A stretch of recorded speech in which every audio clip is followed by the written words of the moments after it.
Well, it's the big developing political story this evening. Jammu and Kashmir all set for a massive political realignment. No clarity yet on which way it can actually go because of the number of options that remain viable at this time. Sources have revealed that back-channel negotiations are on between all the three principal players, the BJP, the PDP and the National Conference. Sources have also revealed that a senior BJP leader will be going to Jammu and Kashmir tomorrow to initiate a formal conversation with the other two parties. Sources earlier revealed that the National Conference and the BJP would be meeting today to chalk out a formula for government formation. The two parties are soliciting support of as many as 5 independent members. The BJP also has an informal understanding with the People's Conference leader Sajjad Lone, who won from Handwara today. The BJP on its part has kept all options open. The BJP has got 25 MLAs, while the National Conference has 15. They need at least 4 more MLAs to attain that simple majority.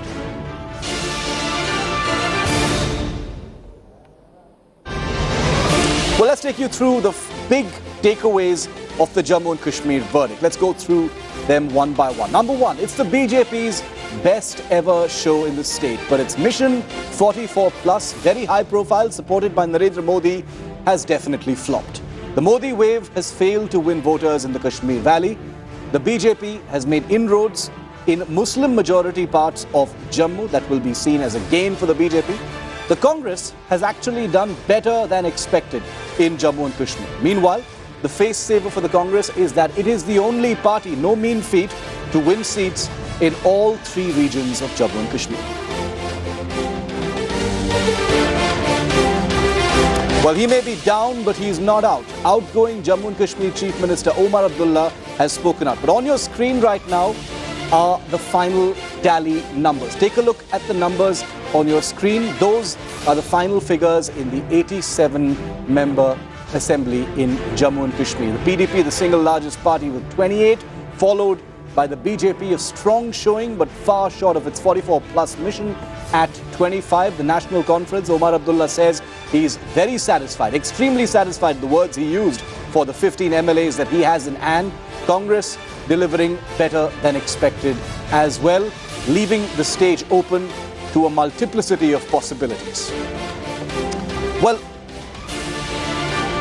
Omar Abdullah may be down, but he's definitely not out. The outgoing Jammu and Kashmir Chief Minister has spoken out on his party's defeat in the state election. Speaking exclusively to Headlines Today's Mausami Singh, Omar has conceded that the state floods, what happened in 2010, as well as the execution of Afzal Guru, worked against him and his party. On a possible alliance, Omar says he will not be reaching out to political parties, but is ready to speak with them if they choose to contact him. We have with us Mr. Omar Abdullah live, and we'll speak to him. Sir, the results, how do you see them with the amount of anticipation, the clear fight this time? How do you anticipate and interpret the results? Well, I am extremely satisfied with the way things have gone. I know we haven't won, but I think all things considered, we've put up a very credible performance. Please understand that at the beginning of the campaign, there is hardly anybody who was willing to give us more than 5 to 7 seats. That's right. Today I have 15 plus 2 independents that I've supported. So I think with everything that has gone wrong recently, particularly the floods and everything else, the whole Modi factor and all considered, if I have 17 MLAs today, we are a very serious player in whatever scenario will unfold now. So, sir, if you see that many were writing you off completely, you're still an important player. Are you keeping your options open? Are you looking at PDP? Are you looking at BJP? What are the options in front of you? I'm not approaching anybody, but that doesn't stop anybody from approaching me. I have kept whatever options. I've not closed any option. But I'm not going to be picking up the phone and calling anybody. I'm not desperate for power. I have governed this state for 6 years. I am the last person who will go desperately seeking office now. I have time on my side. I'm 44. The next time the elections come about, I'll only be 50. So you're saying you're not going to seek for government formation and trying to work out the permutations and combinations? I'm not working out any combinations. I know that there are a number of different combinations. There are combinations that make us a party or a player, but I'm not exploring any options. I'm not calling anybody. If anybody wants to talk to me, I have no problem. The Congress party is talking about the Grand Alliance, keeping the BJP out and getting you and the PDP on the same board.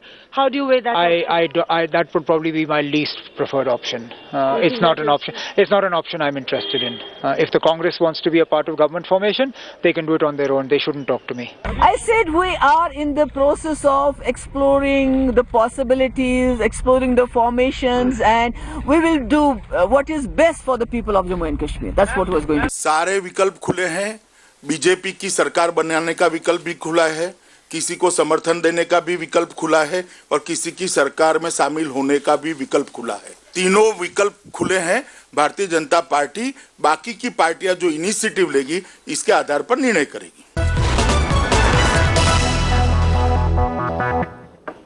Well, the news just coming in right now is that a crucial BJP huddle is on in the national capital. Prime Minister Narendra Modi, BJP President Amit Shah, we heard from him earlier today, Arun Jaitley, Rajnath Singh, Sushma Swaraj, Nitin Gadkari and Venkaiah Naidu. Really, the top brass of the BJP are meeting as we speak. The meeting is, of course, in the election results to chart out a future strategy towards government formation in Jammu and Kashmir. This was a meeting that Amit Shah had indicated would be taking place this evening, and that's precisely what's taking place right now. Prime Minister Narendra Modi, Arun Jaitley, Amit Shah, Rajnath Singh, Sushma Swaraj, Nitin Gadkari, Venkaiah Naidu are at this particular meeting where they will be discussing all the possibilities going forward. Remember, a senior BJP official will be travelling to Jammu and Kashmir tomorrow. Who the person is not known just yet, but will be travelling to Kashmir tomorrow to hold discussions, to initiate a conversation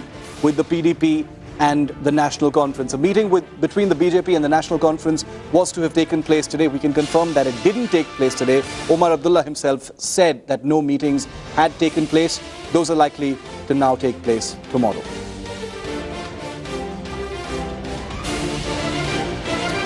And joining us this evening as we go forward, try to decode what we know so far in Jammu and Kashmir, is Priyanka Chaturvedi of the Congress, Dr. Chandan Mitra of the BJP. Thanks both of you for joining us. We're going to come to you in just a moment. Also with me here in the Headlines Today studio, Manishankar Iyer, Senior Congress Leader and Rajya Sabha Member. We also have with us Gauhar Gilani, Senior Journalist. With us also is Manisha Priyam, Senior Political Analyst. And we're going to go to our other guests in just a moment. I want to go first to you, Dr. Mitra. Amit Shah has said all options are currently open. He was asked, that same question perhaps 11 times at the press conference in different ways. His answer was the same. All options are currently open, whether it's forming a government, participating in a government, or extending support from the outside. We understand that the BJP is sending someone to Kashmir tomorrow, sir, to initiate discussions.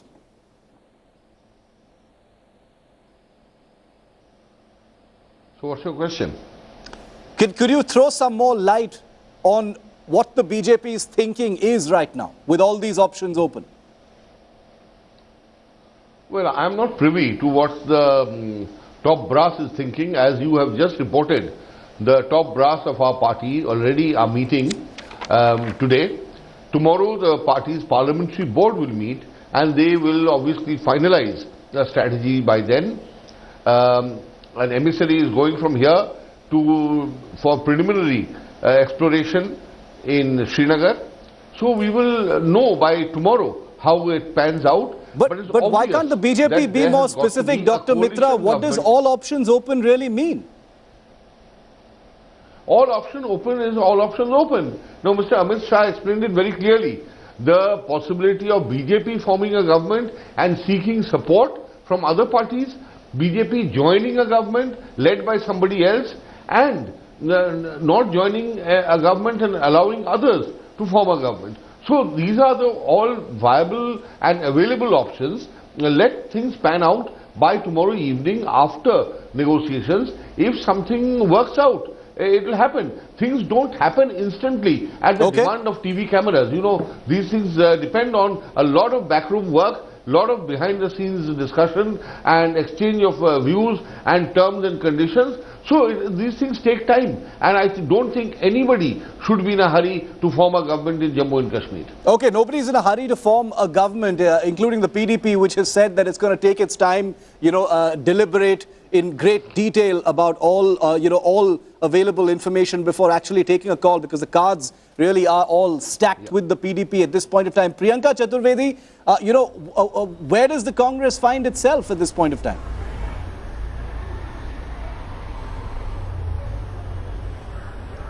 See, what I'd like to mention here is I have been on debate since morning, and going from total wipeout to holding on to our own. We have lost some seats, obviously, but the wipeout that people were hoping has not happened.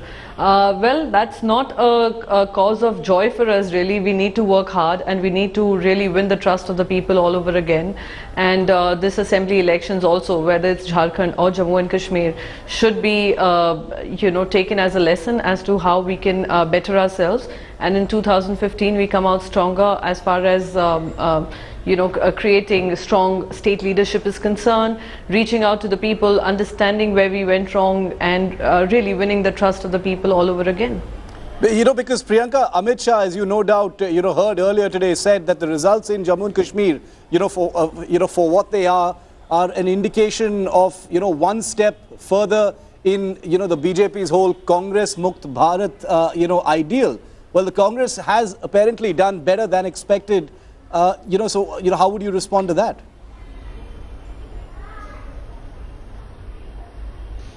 No, what I'd respond to Mr. Amit Shah is going from a Mission 44 to now clarifying that they're willing to support support a party from the outside, willing to be a part of a government, willing to compromise, willing to move from total single party ruling to compromising as far as he's concerned. From a Mission 44, they've had a lot to compromise, lot more to compromise than what where we stand in Jammu and Kashmir.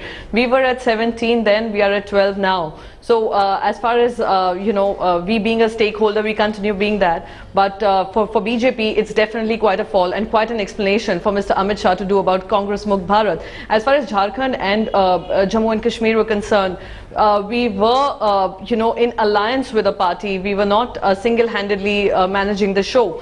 So Mr. Amit Shah talking, talking big seems a little ridiculous right now. Okay, I want to bring in my studio guests as well. Manisha Priyam, if I could begin with you. How are you reading, Manisha, the current state of play in Jammu and Kashmir? The PDP says it's going to take its time, it's not going to hurry. The BJP could talk to, both the National Conference as well as the BJP. There's even talk of a grand alliance, of some kind, to keep the BJP away from all of it. Meenakshi Lekhi has spoken out just now, indicated that they're happy to sit in the opposition rather than ally with a party like the PDP if it has reservations. How are you reading this very fluid situation? This is that moment when political sovereign making was with the people. They have seemed to have seemingly given a message, a very strong message. If you see, both the parties are just 3 seats away. Yeah. So in a sense, very strong message in the state of Jammu and Kashmir for the two parties there, the PDP and the BJP. So if the logic of the people were anything to go by, these two parties should bury the hatchet somewhere, come to a common understanding and come to form the government. That's, however, I would say, looking at the lesson of Maharashtra, yes, that's something, let us not hope to hear any of that in the next fortnight or so, not even a week, not even 2 or 3 days.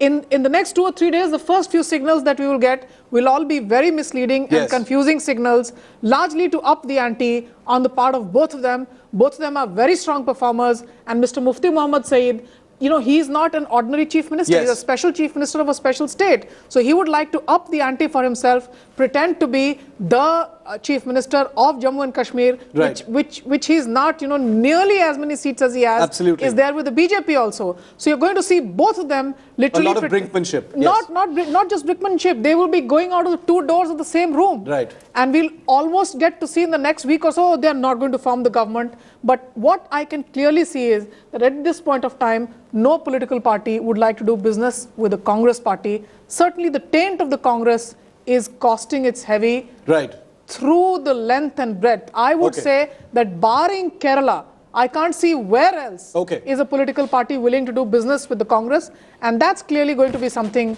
I would say, at the end of a fortnight or so, might be that real trick with which the bonding happens, and you can see a government in place. All right. I'm going to get a response from Manishankar Iyer on that in just a moment. I'm going to take a very quick break also where the Congress stands. We've got Priyanka Chaturvedi in on this. We're going to be joined in a short while by the PDP spokesperson, Dr. Sameer Kaul, as well. The assembly elections in Jammu and Kashmir and Jharkhand are in. Tantalizing questions remain in Jammu and Kashmir. We've got a view in on this broadcast that one of the things we can clear about is that none of the other parties want to ally with the Congress. The taint is clear. Manisha Priyam has said that. I want to get in a reaction from Manishankar Iyer. Manishankar Iyer, what do you think about that comment? The Congress is out in the cold here, even though its performance has been better than expected.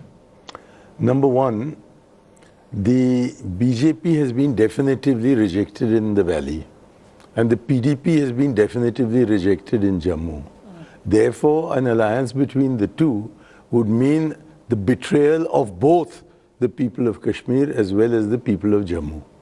Secondly, for the NC to tie up with the BJP would be to discredit itself even more than it is already discredited.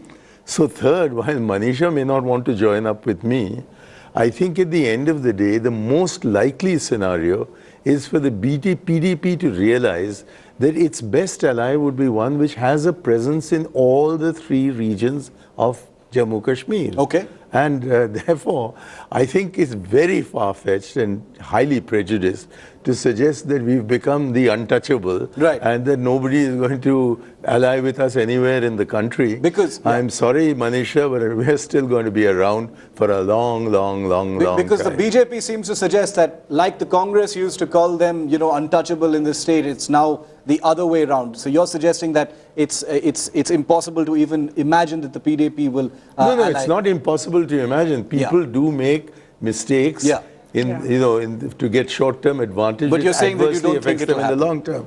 If either of the Kashmir parties, and I call them Kashmir parties, the NC and the PDP, were to tie up with the BJP, then there's going to be a blowback. And it's going to really adversely affect their future chances. Okay, it's going to affect their future chances. We're going to talk about that in a little more detail as well. Several different options here right now. What the big takeaways are for each party and what those discussions are going to be going in tonight and over the next couple of days. We're going to get those reactions from our expert panel and political